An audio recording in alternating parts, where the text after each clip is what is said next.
Now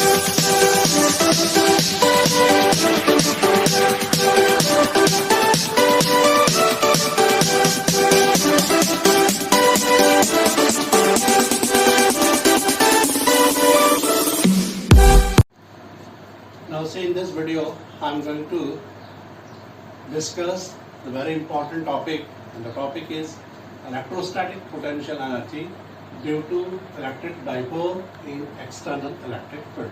Right now, ठीक है, यहाँ पे एक मेरा इलेक्ट्रिक डाइपोल है, तो हमने ए बी एक इलेक्ट्रिक डाइपोल लिया. At A I have minus q point charge, at B I have plus q point charge.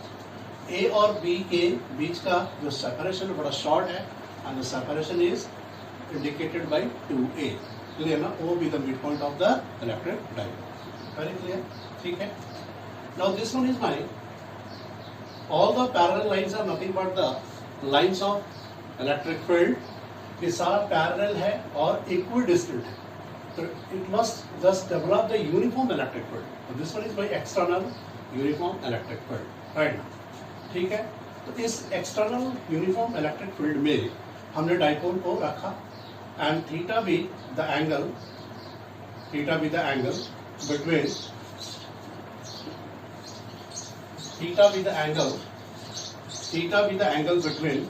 The dipole moment. In this direction I have the dipole moment, because the dipole moment is directed from negative to positive charge. ठीक है. तो theta मेरा P और E के बीच में एक angle है. राइट ना? I have just situated the electric dipole at an angle theta with the direction of my uniform electric field. Very clear? बात समझ में आया? मैं फिर से इसको एक्सप्लेन करना चाहूँगा.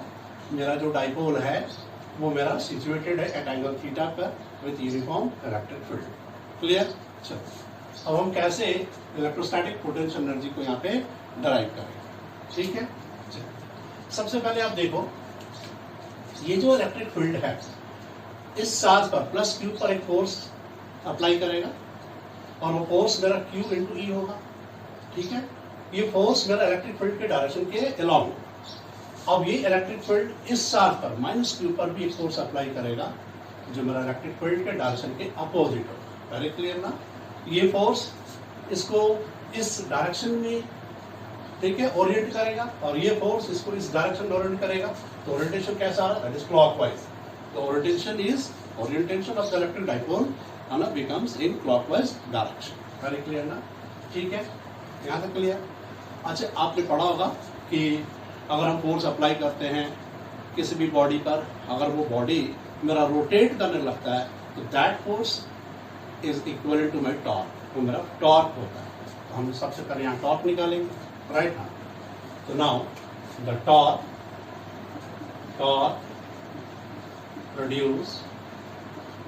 produced by the couple of forces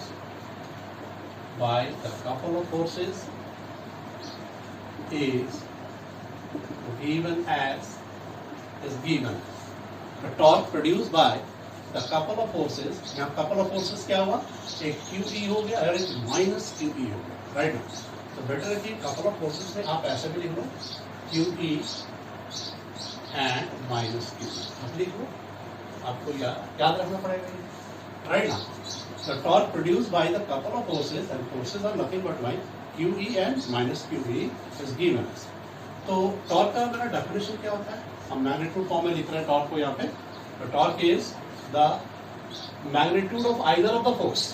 तो हमने QE लिया इनटू, अब दोनों फोर्स के बीच में एक perpendicular distance, that is the length of an arc. That is my length of right. तो हम इसको कैसे लिखेंगे? That is QE. राइट. और लेंथ ऑफ आर्म क्या हो गया? That is my BM. This is my BM. Very clear ना? This is my. ठीक है. यहाँ तक लेंथ ऑफ आर्म मेरा BM है. राइट ना? लेंथ ऑफ आर्म का मतलब क्या हुआ? ये दोनों फोर्स के बीच में परपेंडिकुलर, दोनों फोर्स के बीच में एक परपेंडिकुलर डिस्टेंस या नॉर्मल डिस्टेंस. राइट ना? That is my BM. ठीक है. अब हम BM को इस ट्रायंगल में कैसे निकालेंगे? देखो, मेरे पास right angle triangle, I have a right angle triangle here AMB. In right angle triangle AMB, right. हमें BM निकालना, AB मेरे को पता है, दैट इज माय 2. तो हमने यहाँ पे लगाया साइन थीटा। साइन होता है क्या, perpendicular, that is my B M, by hypo that is my A B, right ना। यहाँ से हमने बी एम निकाल लिया क्रॉस मल्टीप्लाई करके, तो B M equal to A B मेरा 2a है, तो 2a into sine theta. Very clear हो। इस बी एम का वैल्यू तो मैं यहाँ पे बी एम का जो एक्सप्रेशन आया उसको हम यहाँ पे सब्स्टिट्यूट करें। Now the torque becomes my Q E into A sine, right ना। अब Q इंटू 2a, इसको मैं ऐसे लिखेंगे Q इंटू 2a एक ब्रैकेट में, फिर आया E, फिर आया sine theta, and Q into 2a होता है क्या, that is my dipole movement. तो ये मेरा P आया, P E साइन। तो this is the expression of torque, this is the expression of torque. ये मेरा टॉर्क का expression, that is my expression of torque, expression of torque. Very clear ना, यहाँ तक क्लियर हो गया, कोई डाउट, कोई प्रॉब्लम? आगे बढ़े, चल आगे बढ़ते हैं। नाउ से हियर आगे देखते हैं।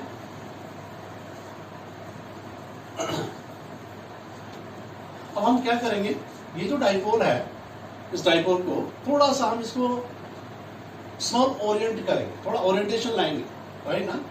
थोड़ा किसके अगेंस्ट में, टॉर्क के अगेंस्ट में, राइट ना।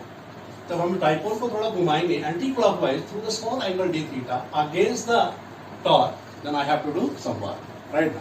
तो इसको स्टेटमेंट लिखेंगे कि small amount of work has to be done in orienting the dipole through small angle d theta against the top, right ना। हमें स्मॉल अमाउंट ऑफ वर्क करना पड़ेगा, राइट ना। क्यों, क्योंकि मैं चाहता हूँ डाइपोल को हम थोड़ा एंटी क्लॉकवाइज ले जाए। एक्चुअली डाइपोल मेरा क्लॉकवाइज में जा रहा है, डाइपोल का जो मेरा जो रोटेशन है क्लॉकवाइज है, बट हम डाइपोल को एंटी क्लॉकवाइज ले जाना चाहते हैं, राइट ना। जब हम डाइपोल को एंटी क्लॉकवाइज ले जाएंगे तो मेरा एक स्मॉल एंगल से जाएगा डी थीटा, तो स्मॉल अमाउंट ऑफ वर्क हमें करना पड़ेगा, राइट ना। तो वर्क होता है क्या, आपको पता है, work is force into displacement. यार फोर्स इज माय टॉर्क, तो टॉर्क लिखा and displacement is my D theta, तो यहाँ डी थीटा, वेरी क्लियर ना। तो टॉर्क को कैसे लिखेंगे, that is P E sine theta into D theta आया जीरो। ये मेरा स्मॉल अमाउंट ऑफ वर्क आया, बट हमें चाहिए टोटल वर्क, राइट ना। अब हम आते हैं टोटल वर्क पे, राइट ना। टोटल वर्क पे आएंगे अब हम। तो चलो टोटल वर्क कैसे निकालेंगे, स्टेटमेंट एक नरेट करना पड़ेगा यहाँ पे। I have to narrate the statement here, the total amount of work, the total amount of work done in orienting the electric dipole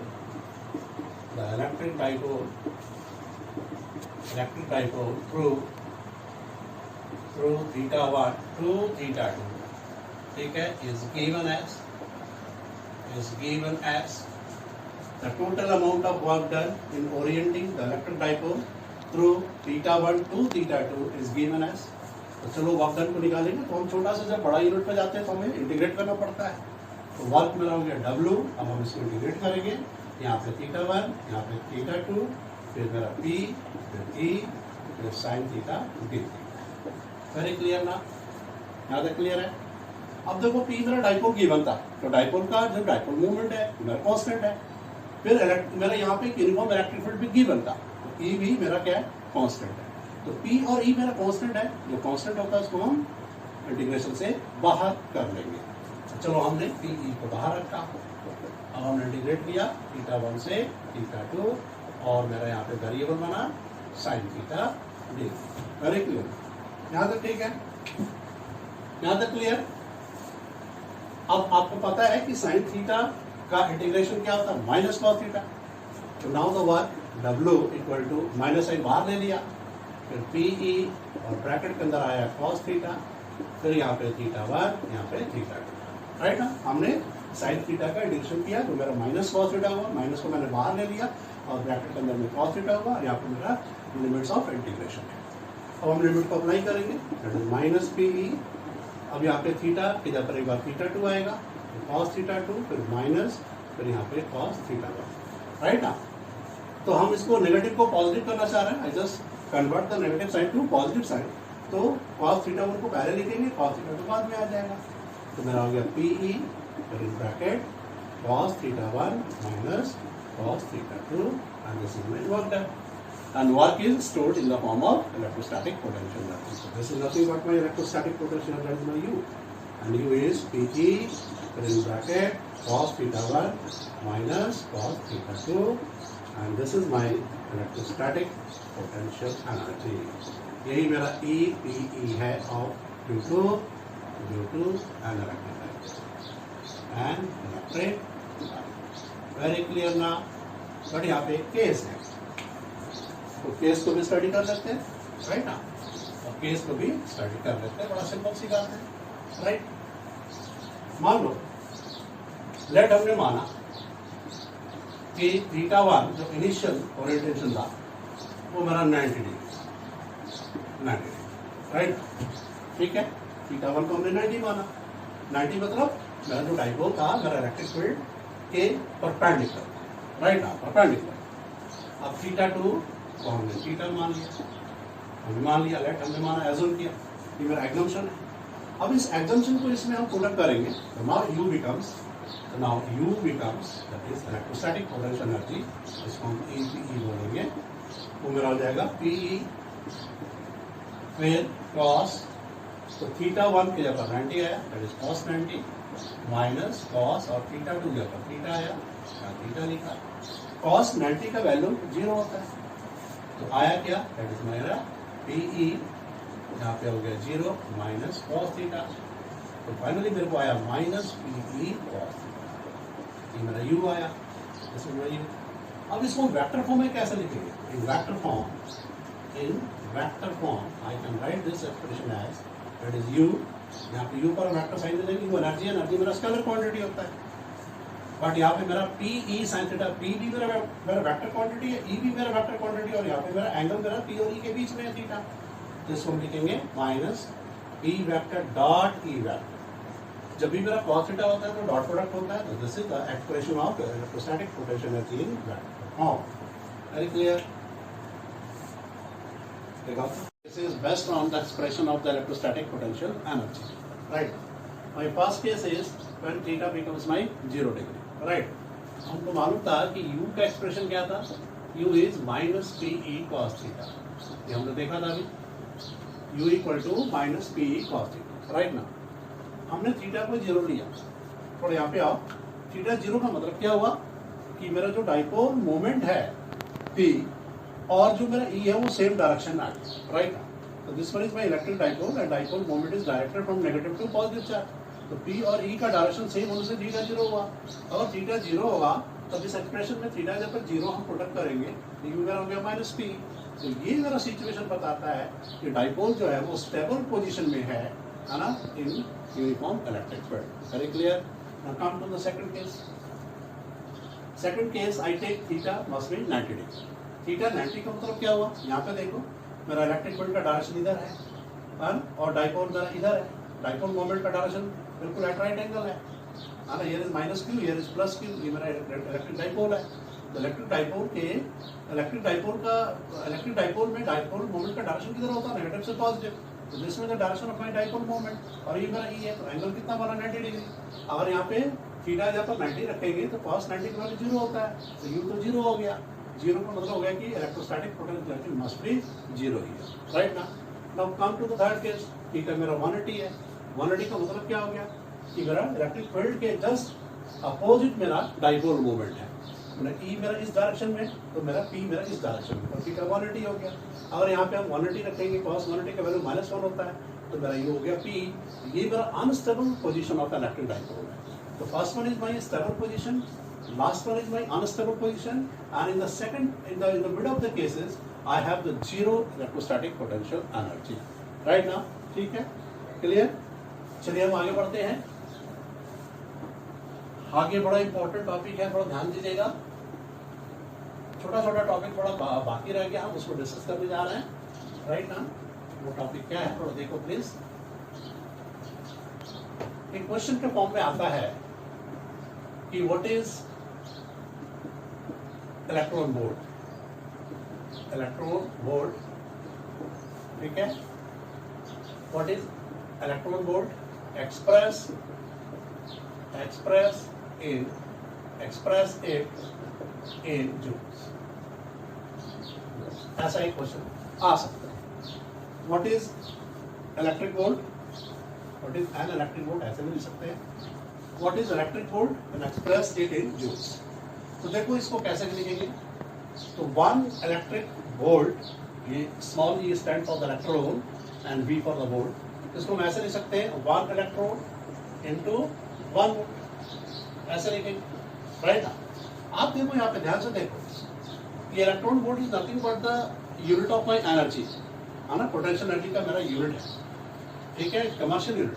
और यहाँ पे ध्यान, एक्चुअली V मेरा W बाई Q है ना, Q को आप Q नॉट भी मान लो, कोई प्रॉब्लम नहीं है।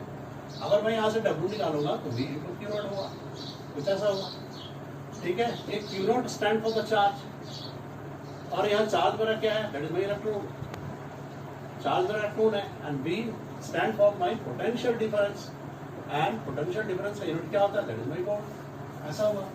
तो ये जो E आया इलेक्ट्रॉन के लिए आया, और ये जो वोल्ट है मेरे यहाँ, राइट ना, ठीक है, क्लियर, क्या था क्लियर ना। E मेरा चार्ज के लिए आया, E stand for the charge. तो इलेक्ट्रॉन में चार्ज कितना होता है आपको पता ही है, 1.6 इंटू 10⁻⁻⁹, राइट, इंटू मेरा 1 वोल्ट हुआ, तो आया कितना 1.6 इंटू 10⁻⁻⁹ जूल आया। 1 electron volt is equal to 1.6 into 10⁻⁻⁹ joule. Very clear, ये बात क्लियर हुआ। आगे बढ़ते, अब बड़ा इंपॉर्टेंट फिर से क्वेश्चन आता है, और वो क्वेश्चन क्या होता है देखो प्लीज, कि ये जो एक्सप्रेशन हम लोग देखे थे कि E equal to minus dV by d, ऐसा हमने एक्सप्रेशन देखा, E equal to minus dV by d, right. अब ये एक्सप्रेशन में हम इलेक्ट्रिक फील्ड को कैसे हम एक्सप्रेस करेंगे, कैसे हम डिफाइन करेंगे, sorry, how can we define the electric field in the terms of my electric potential. Now we define the electric field as the negative of the potential gradient,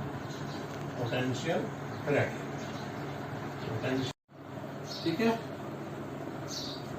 अच्छा, अब यहाँ पे बड़ा इंपॉर्टेंट पॉइंट है, very important point, कि electric field का direction मेरा decreasing potential के डायरेक्शन के लॉन्ग है, राइट ना।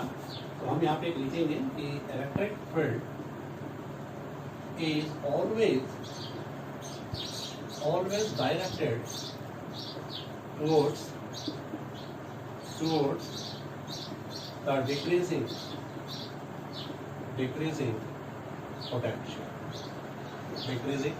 बड़ा इंपॉर्टेंट ये मेरा पॉइंट है, इलेक्ट्रिक फील्ड हमेशा मेरा डिक्रीजिंग पोटेंशियल के टुवर्ड्स में डायरेक्टेड होता है, राइट ना। Electric field is always directed towards the decreasing potential. Now अगर मैं इस एक्सप्रेशन को मैं स्पेस में एक्सप्रेस करूं, है ना, ठीक है, second important point, in space, ठीक है, स्पेस में 3 डायमेंशनल फिगर होता है, in space I have 3D, ठीक है, मेरा 3D होता है। तो हम अगर x एक्सिस के लॉन्ग में Ex को लिखेंगे, माइनस dV बाई dx आएगा, राइट। उसी तरह से अगर हम y एक्सिस में लिखेंगे तो क्या आएगा, माइनस dV बाई dy आएगा, और z एक्सिस में लिखेंगे तो Ez equal to minus dV by dz आएगा, क्लियर ना। और एक पर्टिकुलर पॉइंट पर, बड़ा इंपॉर्टेंट पॉइंट है, एट अ पर्टिकुलर पॉइंट इस तीनों का कॉम्बिनेशन ही मेरा एक नेट इलेक्ट्रिक फील्ड बताएगा। हालांकि हम लोग इलेक्ट्रिक फील्ड में इसको पढ़ेंगे, अभी यहाँ पे नहीं पढ़ेंगे, राइट ना। Ex equal to minus dV by dx, Ey equal to minus dV by dy, and Ez equal to minus dV by dz, right. चलिए अब थोड़ा नेक्स्ट टॉपिक पर आते हैं, छोटे छोटे पॉइंट्स पर थोड़ा हम डिस्कस कर लेते हैं। This are the very important points, right ना। अब एक ग्राफ पूछा जा सकता है आपसे, तो ग्राफ क्या है थोड़ा देखिएगा, ठीक है। तो graph between between E B versus graph E और B versus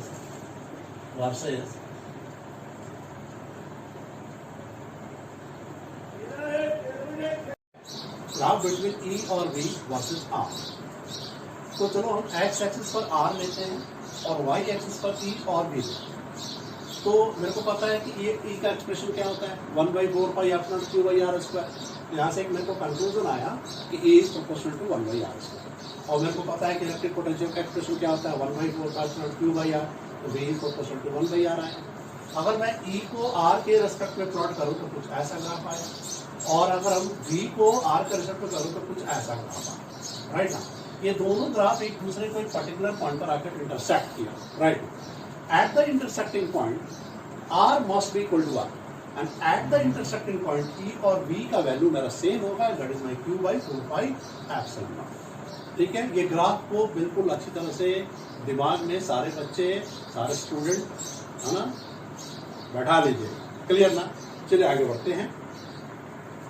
अब आगे बड़ा इंपॉर्टेंट टॉपिक पर हम डिस्कस करने जा रहे हैं, एंड टॉपिक का नाम है कि how we can find the electric potential, ठीक है, to find electric potential at a point where electric field is given। यहाँ पे इलेक्ट्रिक फील्ड मेरे को गिवन है। इलेक्ट्रिक फील्ड का मतलब कि the strength of electric field is given, right. ठीक है, तो वी नो दैट, इसको ऐसे करेंगे, we know that E equal to minus dV/dr। ये मैंने इसको देखा था, हम लोग इसको डायरेक्ट कर रखे हैं। अच्छा, अगर मैं क्रॉस मल्टीप्लाई करूँ तो dV equal to minus E into dr होता है, ऐसा। अब हम क्या करेंगे, इसको हम इंटीग्रेट करेंगे, तो बोलता है integrating between the two positions R1 and R2, right। चलो यहाँ पे इंटीग्रेट करके मेरा V, यहाँ पे मेरा इंटीग्रेटिंग ऐसे करेंगे, dV हुआ, तो यहाँ पे मेरा V1, यहाँ पे मेरा V2, ठीक है, इक्वल टू माइनस E, यहाँ पे dr, यहाँ पे इंटीग्रेट करेंगे R1 R2, ठीक है, क्लियर। माइनस एक्चुअली क्या, इसको समझो, मान लो मेरा प्लेन में दो पॉइंट है A और B है। A का पोजीशन वेक्टर R1 है, B का पोजीशन वेक्टर सपोज R2 है। At A I have the potential V1, at B I have the electric potential V2। कुछ ऐसा सोचो, तो उस तरह का ये सिचुएशन को मेरे को थोड़ा दिमाग में रखना पड़ेगा। ये सिचुएशन के अकॉर्डिंगली मैंने इसको ऐसा इंटीग्रेट किया, राइट। अब हमारा dV का इंटीग्रेशन V हो गया, और यहाँ पे मेरा V2, यहाँ पे मेरा V1 आया, यहाँ पे मेरा माइनस, फिर इंटीग्रेशन E दिया, फिर यहाँ पे R1, यहाँ पे R2, राइट। अब हम यहाँ पे अप्लाई करेंगे लिमिट्स को, these are V1 and V2 are nothing but the limits of integration. Apply करेंगे तो V2 माइनस V1 हो गया, तो माइनस इंटीग्रेशन यहाँ R1, यहाँ R2, फिर E dr। तो ये मेरा एक एक्सप्रेशन हमको मिला, राइट। ऐसा एक्सप्रेशन मेरे को मिला, ऐसा एक्सप्रेशन मिला, राइट। ठीक है, V2 माइनस V1 है क्या, एक तरह का पोटेंशियल डिफरेंस है। V2 minus V1 is nothing but my potential difference. मान लो हमने एज्यूम कर लिया, लेट हमने एज्यूम किया कि मेरा जो पॉइंट ए वो मेरा इन्फिनिटी को लाइज कर रहा है, वेयर लेट हमने माना the point A lies at infinity को लाइज कर रहा है, दैट इज मेरा। अगर इन्फिनिटी को लाइज करेगा तो V1 तो मेरा 0 हो जाएगा, then we can say V1 must be 0, right. ठीक है, तो अब इस केस में अगर मैं इस कंडीशन को यहाँ पे अप्लाई करूँ तो V2 माइनस V1, राइट, और यहाँ पे हमने V2 को V मान लिया एट द पोजिशन R मान लिया, ठीक है, क्लियर। तो V2 minus V1 equal to minus R1 मेरा इन्फिनिटी हो गया, R2 मेरा R हो गया, E dr हो गया, ठीक है, और V1 मेरा यहाँ पे 0 आया, V1 तो 0 हो गया, और V2 मेरा ऐसे लिखेंगे, that is V at the position R is nothing but minus फिर integration from infinity to r e dr. So with the help of this expression, I can easily find out the potential, electric potential at a point when the electric field, the strength of electric field is given at that point. Very clear now. If any student has any type of queries regarding all this,